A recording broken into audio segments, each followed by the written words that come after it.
Madame la députée, monsieur le maire, mesdames et messieurs, chers camarades, chers amis. Devant les attitudes de certaines personnes et surtout de ceux qui continuent à nier ou trouver de fausses excuses à ce qui se passe en ce moment en Palestine, nous allons introduire notre propos par citer le philosophe Spinoza. Il disait « ni rire, ni pleurer, ni haïr, mais comprendre ». Pour être juste, honnête et pouvoir émettre un jugement, nous devons remettre ce qui se passe en Palestine dans son contexte historique, ainsi que comprendre la réalité. Les événements actuels ne datent pas du 7 octobre 2023, mais s'inscrivent dans 76 années de colonisation, de tueries et de massacres.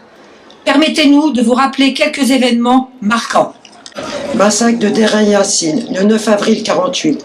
Le village palestinien de Der Yassin, près de Jérusalem, a été attaqué par les groupes armés sionistes Irgun et Lehi, soutenus par le Haganah.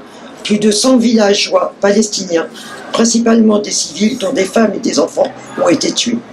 Le massacre de Tantoura, en mai 1948, a été un événement tragique où des centaines de villageois palestiniens ont été tués par des forces israéliennes. Malgré des décennies de déni, des recherches et des témoignages récents ont confirmé la réalité de ce massacre. Les victimes ont été enterrées dans des fosses communes, dont une sous un parking près de la plage de Tel d'Or. Guerre de Gaza, de 2008 à 2009. Opération Plomb durci. 27 décembre 2008 au 19 janvier 2009. 1400 Palestiniens tués. Guerre de Gaza de 2012. Opération Pilier de défense. 14 au 21 novembre 2012. Plus de 174 Palestiniens tués. Guerre de Gaza de 2014. Opération Bordure protectrice. 8 juillet au 26 août 2014. 2251 Palestiniens tués. Guerre de Gaza de 2022. Opération Épée de fer. 5800 Palestiniens ont été tués, dont plus de 2000 enfants. Guerre Israël-Hamas de 2023 à 2024. Octobre, le 7 octobre 2023. 40 000 Palestiniens tués. Le général Ancel parle de 70 000 tués. Le 26 mai 2024, Ahmed al-Najjar, un bébé de 18 mois, a été tué lors du massacre des tentes de Rafah. Ahmed al-Najjar a été retrouvé décapité à la suite de ces frappes.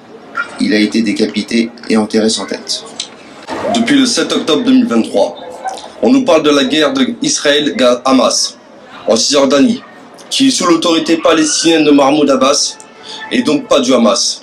On dénombre plus de 500 Palestiniens tués par les forces israéliennes et les colons, et des milliers d'hectares ont été confisqués.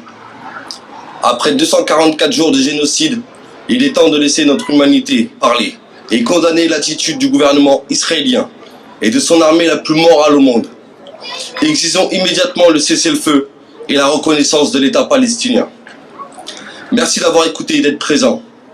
Merci pour votre humanité.